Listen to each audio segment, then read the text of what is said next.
안녕하세요. 사연을 부탁해입니다. 오늘의 사연을 소개하겠습니다. 어느 날 엄마에게 전화가 걸려왔습니다.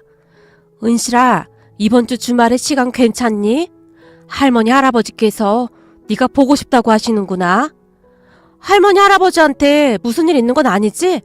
순간 제가 잔뜩 긴장한 채 물었어요. 아니야. 요즘 들어 할머니 할아버지가 너 보고 싶다는 말을 너무 자주 하시길래 한번 내려왔으면 해서 그렇지. 엄마의 목소리가 촉촉히 젖어 있었어요. 알았어. 그날 김서방도 별일 없다고 하면 다 같이 내려갈게. 할머니 할아버지 좋아하는 케이크 사가지고 가야겠다. 내가 이것저것 준비 좀 해놓을게. 할머니 할아버지를 만나러 간다는 생각에 마치 아이 마냥 설레었거든요. 저는 어린 시절 할머니 할아버지와 함께 살았습니다. 그때 그 시절 우리 할아버지의 별명은 천하장사였어요. 우선 할아버지는 키가 상당히 큰 편에 덩치까지 좋으셨거든요. 그런 할아버지한테서 아빠처럼 몸이 약한 사람이 어떻게 나왔는지 모르겠다고 할 정도로 할아버지는 참 건강하셨어요. 아마도 아빠는 친가 쪽이 아닌 외가 쪽을 닮지 않았나 싶습니다. 아빠 외가 가족들은 유난히도 병치레가 많았다고 했으니까요. 아빠는 그런 외가 가족들을 닮은 모양으로 아빠의 얼굴은 항상 어딘가 아픈 사람 같아 보였거든요. 제가 기억한 아빠의 모습은 항상 창백한 얼굴이었으니까요. 그러다가는 병이 깊어져 결국 세상을 떠나셨습니다. 병원에도 가봤지만 워낙 시골 동네 병원이었기에 병명조차도 뚜렷이 나오지 않았다고 합니다. 그 뒤 엄마는 저를 할머니 할아버지한테 맡긴 채 도시로 돈을 벌러 가겠다고 했답니다. 아니, 여자 혼자 몸으로 어디 가서 돈을 벌겠다는 거냐? 할아버지께서 탐탁지 않다는 표정으로 말씀하셨다는데요. 그렇다고 어머님 아버님께 계속 신세지면서 살 수는 없잖아요.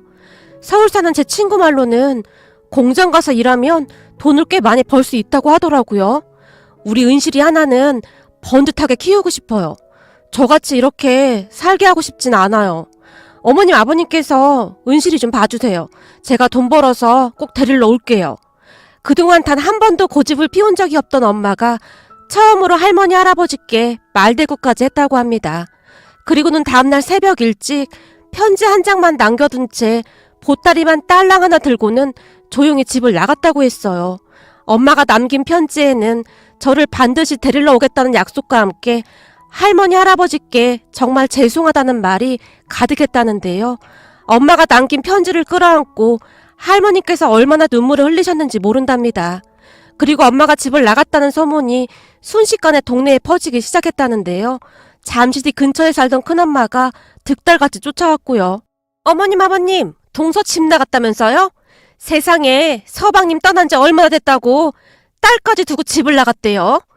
혹시 그전부터 남자가 있었던 거 아닐까요? 큰엄마는 마치 무슨 재미난 구경거리라도 생겼다는 듯이 호들갑을 떨어댔어요. 큰엄마는 워낙 먹는 것을 좋아하던 사람으로 덩치가 어마어마하게 컸는데요. 덩치와는 영 딴판으로 생각이 굉장히 짧고 시기 질투가 많은 사람이었어요. 그냥 입에서 나오는 대로 막말을 하곤 했으니까요. 그런 큰엄마를 할아버지 할머니가 못마땅해 한 건 말할 것도 없었고요. 집을 나가긴 누가 집을 나가? 너 혹시 글씨 못 읽는 거냐? 작은 애가 여기 떡하니 써놨잖아. 돈 벌어서 은실이 데리러 오겠다고. 근데 어디서 막말을 짓거리고 있어? 할아버지께서 호통을 치셨어요. 아버님, 설마 그 말을 믿으시는 거예요? 젊디 젊은 동서가 꼭두 새벽에 몰래 집을 나갔는데 뻔할 뻔짜죠. 이건 분명히 아주 오래전부터 남자가 있었던 거라고요. 큰엄마가 마치 남일 말하듯 신나서 떠들어댔어요. 근데 이게 보자 하니까 어디서 뚫린 입이라고 주댕이를 나불거려. 순간 할아버지 얼굴에는 분노가 가득했는데요. 두리번 거리시던 할아버지께서 옆에 있던 양은 주전자를 냉큼 집어들더니 큰엄마의 얼굴에 물을 뿌리려는 듯 높이 치켜들었습니다. 아니 아버님, 지금 뭐 하시는 거예요? 제가 틀린 말 한 것도 아니고 아버님은 왜 저한테만 이러시는 거예요? 남의 일 상관하지 말고 할 일 없으면 집에 가서 꿀꿀이같이 밥이나 처먹어. 심란해 죽겠는데 아침부터 와서 지랄을 떨고 있어. 할아버지께서 다시 한번 양은 주전자를 높이 치켜드셨어요. 그 바람에 큰엄마가 혼비백산한 채 내뱉고 말이죠. 제가 할머니 옆에서 그런 모습을 바라보며 눈만 꿈뻑꿈뻑하고 있었어요. 평소 우리 할아버지는 화 한 번 내지 않던 분으로 저를 정말 예뻐해 주셨거든요. 제가 많이 놀라진 않았을까 걱정을 하셨던지 할아버지께서 은실아, 이 하래비가 지게 태워주랴? 너 하래비 지게 타는 거 좋아하잖아. 지게? 그거 엄청 재밌는데? 제가 언제 그랬냐는 듯이 할아버지 팔에 매달렸습니다. 할아버지는 제 기분이 안 좋아 보이거나 울적해 보이기라도 하면 저를 지게에 태운 채 동네 한 바퀴를 돌곤 하셨어요. 지금 생각해보면 아마도 할아버지는 항상 아파서 누워만 지내던 아빠를 대신해주고 싶었던 것이 아니었을까 하는 생각을 해봅니다. 그렇게 저를 지게에 태운 할아버지께서 끙 하는 소리와 함께 힘을 주며 작대기를 짚고 일어나시곤 하셨어요. 어떠냐? 하래비 힘 세지? 응, 우리 할아버지가 세상에서 힘이 제일 세. 그래, 넌 아무 걱정할 필요 없어. 이 하래비가 힘이 세니까 우리 은실이는 하래비가 평생 지켜줄 거야. 할아버지께서 힘주어 큰 소리로 소리치셨어요. 할아버지, 엄마는 진짜 집을 나간 거야? 제가 잔뜩 풀이 죽은 채 물었어요. 누가 그런 헛소리를 해? 아까 큰엄마가 와서 그랬잖아. 은실아, 네 큰엄마는 맨날 꿀꿀이 마냥 엄청 먹어대잖아? 그러니까 이 머리에 생각이라는 게 없는 거야. 너 돼지우리에 있는 꿀꿀이들 한번 자세히 봐라. 맨날 아무 생각도 없이 밥만 먹잖아. 그래서 그런 거니까 넌 신경 쓸 필요 없어. 할아버지가 장난스레 말씀하셨어요. 꿀꿀이? 할아버지의 말에 제가 큰 소리로 웃었는데요. 그래 꿀꿀이. 근데 너 그런다고 큰엄마한테 가서 꿀꿀이라고 막 놀리고 하면 안 되는구만. 이건 너랑 나만 아는 비밀이야. 알겠어. 절대 말 안 할게. 그럼 엄마는 꼭 돌아오는 거지? 당연하지. 이 하래비가 맹세하마. 네 엄마가 돈 많이 벌어서 온다고 했어. 네 엄마가 얼마나 속이 깊은 사람인데. 그렇게 저는 할아버지의 지게를 타곤 했는데요. 할아버지께서 노래도 불러주셨고 재미있는 옛날 이야기를 끝도 없이 해주셨습니다. 우리 할아버지는 동네에서 알아주던 지게꾼이었습니다. 워낙 힘이 세기로 유명했기에 여기저기서 할아버지께 돈을 주고 지게 일을 부탁하기도 했거든요. 그런 우리 할아버지는 지게도 아주 잘 만드셨는데요. 지게가 망가지거나 해서 새로 만드는 날이면 할아버지께서 사랑방에 지푸라기를 잔뜩 가져다 놓고는 지푸라기를 꼬곤 하셨어요. 할아버지께서 지푸라기를 깔고 앉으신 채 퇴퇴하고 손바닥을 비빈 다음 지푸라기를 꼬셨는데요. 손이 어찌나 빠르던지 보고 있으면 무슨 기계 같았다고 해야 할까요? 그런 할아버지를 보며 사람들이 감탄하곤 했습니다. 아따, 참 야물딱지게도 꽉구만.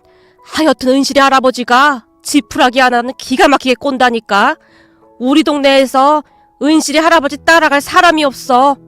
누군가 할아버지를 한껏 치켜 세웠습니다. 이거 할 때는 손이 마르면 안 되는 거야. 손에 물기가 항상 있어야 하는 거야. 그렇게 잘 꼬아진 지푸라기로 등판을 만들고 등에 멜 수 있는 끈을 이어서 단단히 묶곤 했어요. 그리고는 튼튼한 작대기를 한 개 들고는 지게다리 한쪽을 탁 하고 차면서 지게를 짊어지곤 했는데요. 그 모습이 평생도록 잊혀지지가 않습니다. 그때 그 시절 할아버지의 지게 위에서 많은 위안을 받곤 했으니까요. 할아버지는 그 지게에다 땔감도 잔뜩 실어 나르시곤 했어요. 그런 할아버지는 시간이 날 때면 저를 데리고 산에 오르곤 하셨는데요. 은실아, 이 버섯 좀 봐라. 와, 엄청 예쁜 버섯이네? 예쁘지? 근데 이런 예쁜 버섯은 조심해야 한다. 독버섯인 경우가 많거든. 할아버지께서는 제게 이것저것 많이 알려주곤 하셨어요. 덕분에 저는 아직도 식용버섯과 독버섯을 골라낼 수가 있답니다. 그렇게 집으로 돌아오면 할아버지께서 산에서 따온 버섯을 할머니께 드리곤 하셨는데요. 아유, 오늘은 버섯이 아주 실하네. 저녁에 맛있는 버섯탕 끓여 먹자꾸나. 버섯을 보며 할머니 얼굴에 미소가 가득했습니다. 우리 가족은 그렇듯 버섯탕 한 그릇에 웃음이 끊이질 않을 정도였어요. 그런 할아버지 할머니 덕분에 저는 버섯을 가장 좋아하게 되었고요. 그리고 할아버지는 시시때때로 저를 지게에 태우고 동네를 한 바퀴씩 돌곤 했습니다. 그 모습을 보며 동네 친구들이 부러운 듯 바라볼 정도였어요. 은실이는 진짜 좋겠다. 은실이네 할아버지가 우리 할아버지였으면 진짜 좋겠다 라는 말을 입에 닳도록 할 정도였으니까요. 아마도 할아버지는 아빠도 엄마도 없었던 제가 외롭기라도 할까봐 더욱 그러지 않았을까 생각해봅니다. 하지만 같은 동네에 살던 큰엄마는 그런 저를 눈에 가시처럼 생각하곤 했는데요. 큰아빠 큰엄마는 결혼한 지 한참이 지났음에도 아이가 생기지 않았거든요. 그랬기에 할아버지께서 저를 지게에 태우고 동네를 돌아다니기라도 하면 애가 생기려면 우리같이 멀쩡한 사람들한테 생겨야지. 왜 하필 저런 집에 애가 생겼는지 몰라. 자식 두고 집 나가는 것들은 아주 천벌을 받아야 해. 큰엄마가 아주 큰 소리로 외치곤 했어요. 너 지금 뭐라고 했냐? 은실이 애미 집 나간 거 아니라고 내가 몇 번이나 말했냐? 근데 왜 자꾸 이상한 소리를 짓거려? 내가 말 함부로 하지 말라고 했지. 할아버지가 지게를 짊어진 채 당장이라도 큰엄마에게 쫓아갈 기세였어요. 아니, 내가 틀린 말 했어요? 지금 몇 달이나 지났는데 제 엄마한테 소식 하나 없잖아요. 지금 동네에 소문이 파다해요. 서방님 아파서 누워있는 동안 벌써부터 다른 남자랑 눈 맞았던 거라고요. 그 남자랑 같이 도망간 게 확실하다니까요. 그래서 지금 동네에 소문이 파다하다고? 그 소문을 네가 낸 건 아니고? 이거사, 네가 마음심보를 그렇게 쓰니까 산신령님이 애도 안 보내주는 거다. 설령 동네 사람들이 그런 이상한 소리를 하더라도 네가 나서서 아니라고 말려도 시원찮은 판국에 형님이란 사람이 그러고 있으니 너한테 복이 오겠냐? 아니, 아버님은 왜 항상 저한테만 그러세요? 남자랑 눈 맞아서 집 나간 건 제가 아니라 동서잖아요. 큰엄마가 할아버지께 눈까지 부라리며 소리쳤어요. 너 은실애미 돌아오면 그때는 어쩌려고 그렇게 씨부리고 다니는 거냐? 조카 앞에서 창피하지도 않아 이거사? 애 안 생긴다고 백날 절에 가서 불공 들여봐라. 네 뜻대로 되나? 사람이 심보를 곱게 써야 하는 거야. 아버님은 우리한테 애가 안 생기니까 아주 좋으신 모양이네요. 얼굴에 화색까지 도는 것 같네요. 넌 지금까지 내 말을 뭘로 알아듣는 거냐? 심보를 곱게 쓰라고 내가 누누이 말하고 있잖아. 그냥 지나가는 개한테 말을 해도 너보다는 잘 알아듣겠구나. 할아버지께서 한심하다는 듯이 고개를 절레절레 흔들었어요. 큰엄마가 그토록 한바탕 난리를 치는 날이면 할아버지께서 저를 다독여 주셨는데요. 은실아, 다른 사람 말은 들을 필요도 없는 거야. 은실이도 지금껏 이 할애비랑 할미가 거짓말하는 거 봤냐? 아니, 할아버지는 절대 거짓말 안 해. 그래, 바로 그거야. 다른 사람 말은 들을 필요도 없어. 이 할애비는 네 엄마 믿는다.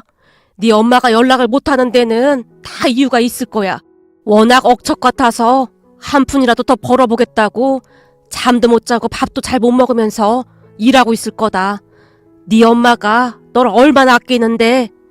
할아버지의 목소리가 촉촉히 젖어 있었는데 그 순간 제게 말씀을 하시는 것인지 아니면 할아버지 혼자 중얼거리던 것인지 저도 잘 모르겠습니다.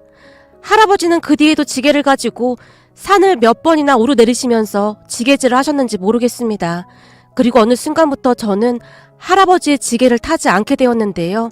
어느 늦은 밤 할머니께서 뜨거운 물을 묻힌 수건을 가지고 할아버지 어깨에 찜질을 해드리고 있었거든요. 일을 좀 줄이던지 해야지.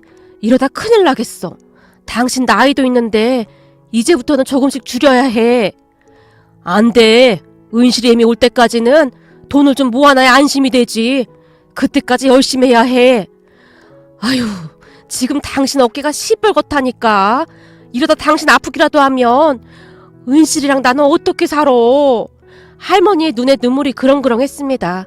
아마도 할머니는 밤마다 할아버지의 시뻘개진 어깨를 보며 홀로 삶의 무게를 고스란히 짊어진 채 살아가고 있던 할아버지에게 많이 미안하셨던 것 같았어요. 여보, 그럼 내일부터는 나도 같이 갑시다. 같이 가긴 어딜 같이 가? 당신 지게질 말이야. 나도 같이 하자고. 당신이 지게질을 어떻게 한단 말이야. 몸도 약한 사람이. 못하긴 왜 못해. 이래봬도 나 지게질 꽤 잘해. 우리 아버지가 나만 보면 우리 집 큰일꾼이라고 했었어. 많이씩은 못해도 당신 것 조금이라도 덜어서 같이 들어주면 좋잖아. 왜 항상 당신 혼자 그 많은 짐을 다 짊어지려고 해. 부부는 말이야 힘들 때 서로 짐도 나눠들고 그래야 하는 거잖아. 그동안 당신이 좀 고생했어. 옛날부터 우리 은실이 애비가 병원에 좀 많이 들락날락했어.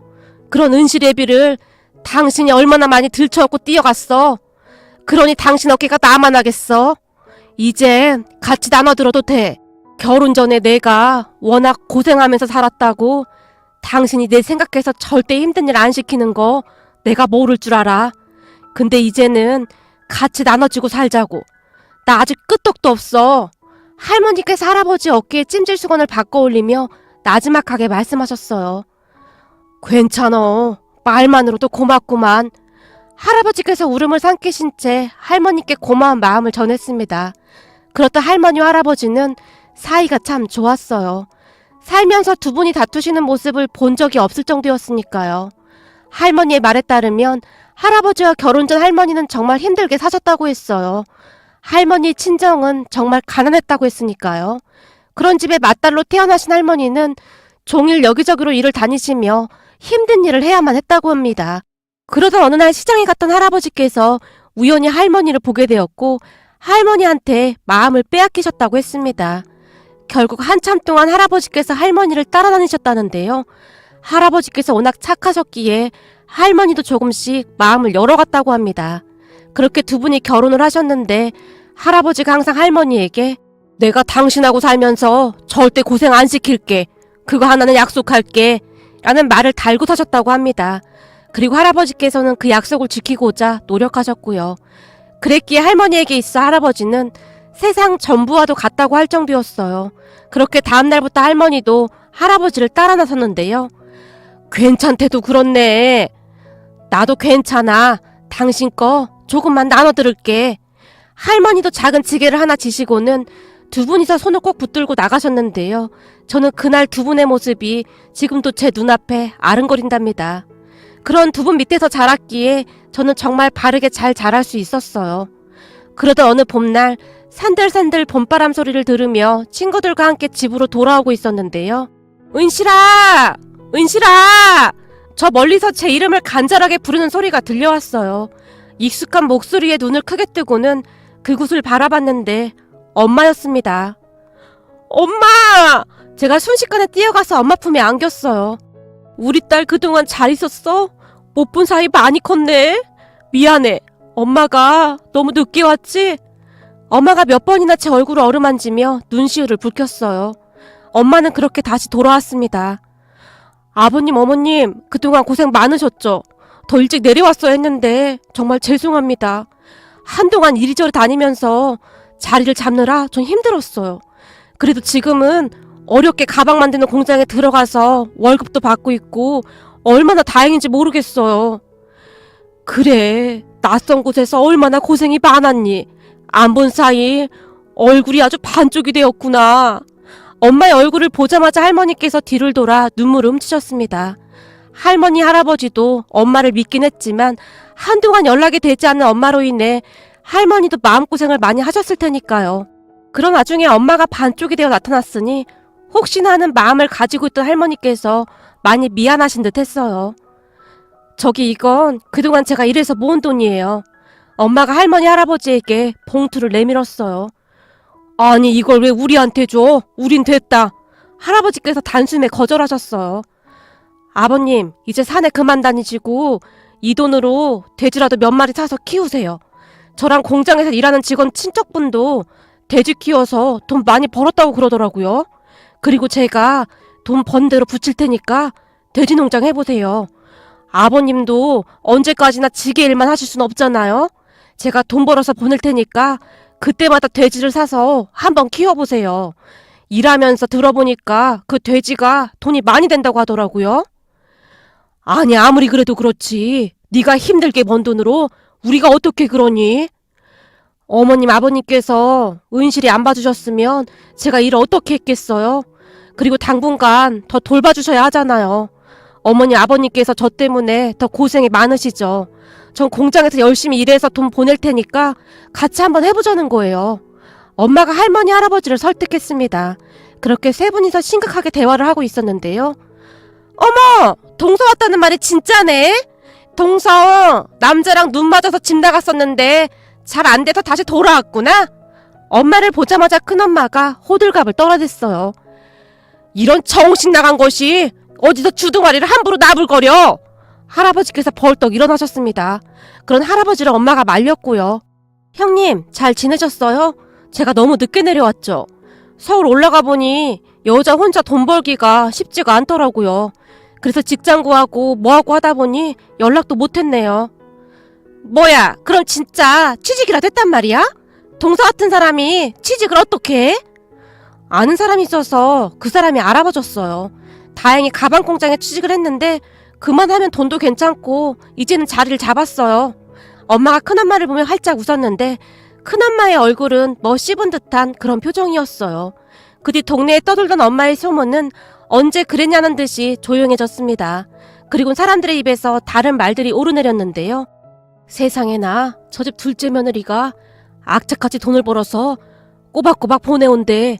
그래서 은실이 할아버지가 그 돈으로 돼지도 사고 돼지우리도 만들고 그런다잖아. 둘째 며느리가 돼지를 키워보라고 했다는구만. 동네 사람들이 돼지우리를 만들고 있는 할아버지를 보며 말을 했어요. 그러게 말이야. 이번에는 돼지우리를 더 크게 지어야 한다고 며느리가 보내오는 돈으로 그 옆에 땅도 조금 샀다나 봐. 어떻게 된 게 한 번씩 볼 때마다 돼지들이 엄청 많이 늘어나는 것 같아. 돼지 키우는 게 보통 일이 아닌데 참 억척하네. 그러니 저리 잘 되지. 은실이 내가 저리 잘 될지 누가 알았겠어. 평생 지게질만 하던 양반이 요즘 아주 돈을 긁어 모은다고 하더구만. 라며 동네 사람들이 정말 부러운 듯이 바라보곤 했습니다. 근데 일이 잘 되려고 그랬던 것인지 2마리로 시작했던 축사가 시간이 지나면 지날수록 엄청 커지게 되었습니다. 우리 집은 그렇게 점점 살림이 좋아지게 되었어요. 그리고 얼마 뒤부터 엄마도 다시 내려와서 다 같이 살 수 있게 되었습니다. 그러는 동안 많은 일들이 있었는데요.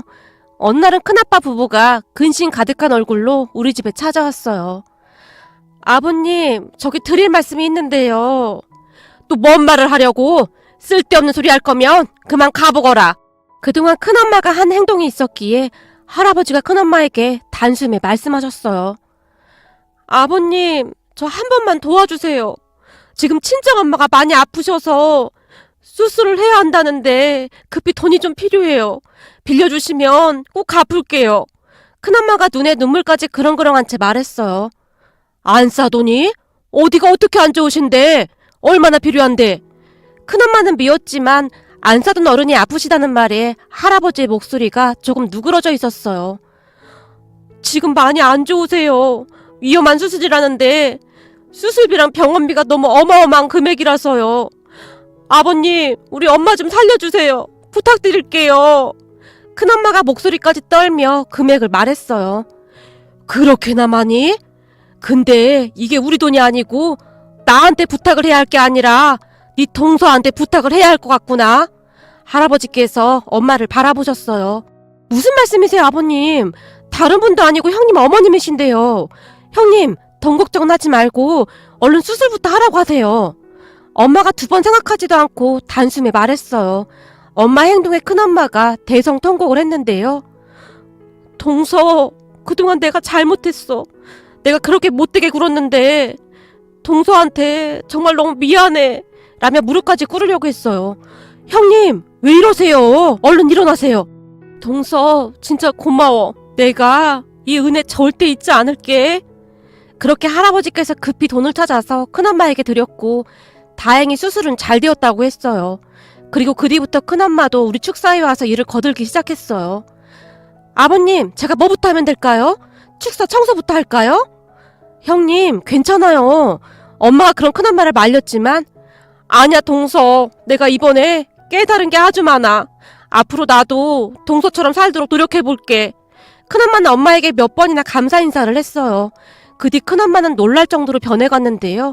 정말 열심히 사셨거든요. 물론 저를 대하는 태도도 많이 바뀌어갔습니다.